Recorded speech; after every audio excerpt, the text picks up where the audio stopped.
Bonjour et bienvenue dans une nouvelle vidéo pour le blog de Best Buy. Dans celle-ci, nous allons jeter un coup d'œil au OnePlus 15. Le OnePlus 15 est le tout dernier téléphone phare maintenant disponible chez Best Buy et un appareil qui va vous offrir énormément d'autonomie pour travailler. Il est le successeur du OnePlus 13 parce que OnePlus a sauté le numéro 14 pour des raisons culturelles. L'élément principal ici, c'est qu'il s'agit d'un téléphone assez différent de son prédécesseur, d'une façon qui n'est pas toujours positive, mais qui, dans certains cas, suit au moins la bonne direction sur d'autres aspects. Maintenant, la chose principale que vous devez savoir, c'est que globalement, comme téléphone Android, c'est un appareil solide, très solide, et dans certains aspects clés, il est même meilleur que les concurrents auxquels vous êtes habitués, notamment chez Google et Samsung. Nous allons vous expliquer comment cela fonctionne, mais en même temps, nous allons aussi souligner certains choix marqués que vous devrez considérer. Commençons par le design. De façon générale, nous avons un panneau similaire ici. Il s'agit donc d'un écran très semblable à 6,78 pouces. Il est très lumineux, très vibrant. La résolution est plus basse. Si vous remarquez sur la fiche technique, elle est plus basse qu'avant. Et c'est à cause du taux de rafraîchissement de 165 Hz que OnePlus a intégré ici. Ça ne vous affectera pas vraiment si vous n'êtes pas fan de jeux mobiles, mais c'est une fonctionnalité vraiment orientée dans ce cas-ci. Et la raison pour laquelle la résolution est plus basse, c'est aussi parce que cet écran de 165 Hz est la même résolution que celui du OnePlus 13 n'existe tout simplement pas.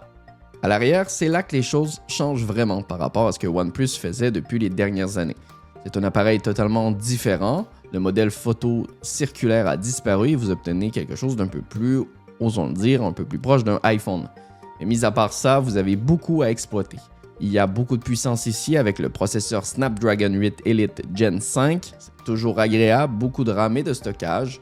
Vous avez quelques configurations au choix, 256 Go est la base avec 12 GB de RAM, mais vous trouverez aussi une version 16 GB et 512 Go si vous préférez. Recharge très rapide, batterie énorme, 7300 mAh. Nous allons en parler un peu plus tard, mais du côté interne, il n'y a pas grand-chose à reprocher en ce qui concerne ce qui est offert. Il n'y a pas de MagSafe intégré au téléphone, c'est une déception pour nous. Nous espérons qu'après l'avoir introduit l'an dernier via leurs étuis, ce serait intégré cette fois-ci.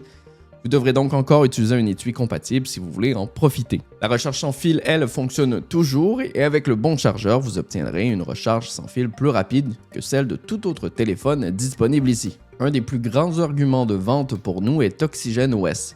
C'est la surcouche que OnePlus ajoute à Android et pour nous, c'est l'une des meilleures disponibles sur le marché.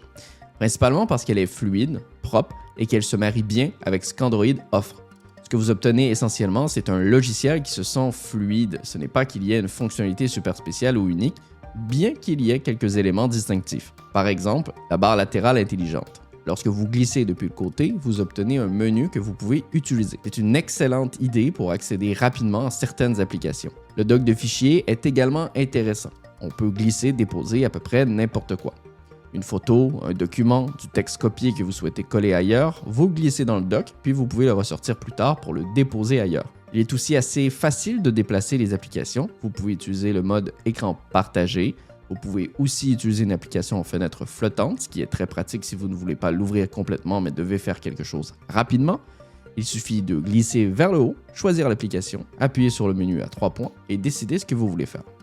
Cela peut diviser avec la Touch Plus. La Touch Plus est nouvelle. Elle remplace le curseur d'alerte que OnePlus utilisait depuis des années. Vous pouvez toujours l'utiliser pour mettre le téléphone en silencieux, en vibration ou en sonnerie, mais vous pouvez aussi lui attribuer d'autres fonctions. OnePlus espère notamment que vous l'utiliserez pour Mindspace. C'est une fonctionnalité d'intelligence artificielle qui permet de capturer des captures d'écran ou du contenu et de les rassembler dans un espace dédié. Ensuite, vous pouvez utiliser Gemini pour y accéder.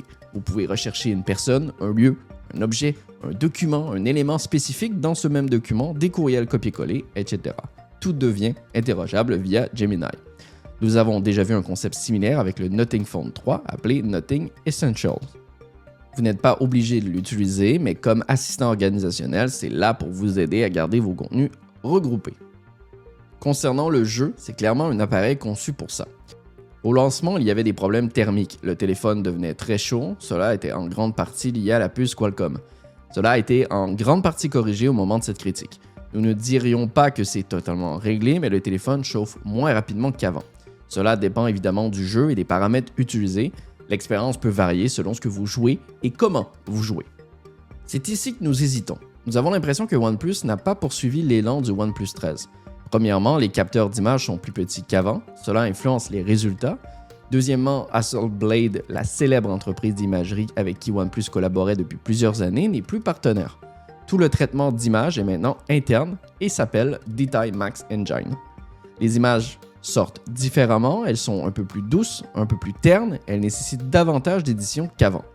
Les résultats peuvent être variables selon les conditions. Nous recommandons de vous familiariser avec les outils d'édition, incluant les outils d'intelligence artificielle basés sur le cloud. Une connexion Wi-Fi ou données est nécessaire pour ceux-ci. Les outils standards fonctionnent, eux, hors ligne. La vidéo suit un schéma similaire, mais OnePlus semble avoir mis plus d'accent sur la vidéo cette fois-ci. Les résultats ne sont pas mauvais. Dans l'ensemble, c'est un bon appareil photo, mais il demande un peu plus d'effort de votre part pour en tirer le maximum. C'est une des raisons pour lesquelles nous sommes partagés, car nous avons l'impression qu'ils auraient pu être bien plus aboutis en suivant la direction du OnePlus 13. Le joyau de cet appareil est l'autonomie. 7300 mAh, c'est énorme, surtout en Amérique du Nord. Vous pourriez atteindre 2 jours d'utilisation modérée. En utilisation intensive, vous devrez évidemment recharger plus rapidement. Mais même lorsque vous rechargez avec le chargeur inclus, vous atteignez presque la pleine charge en environ 30 minutes.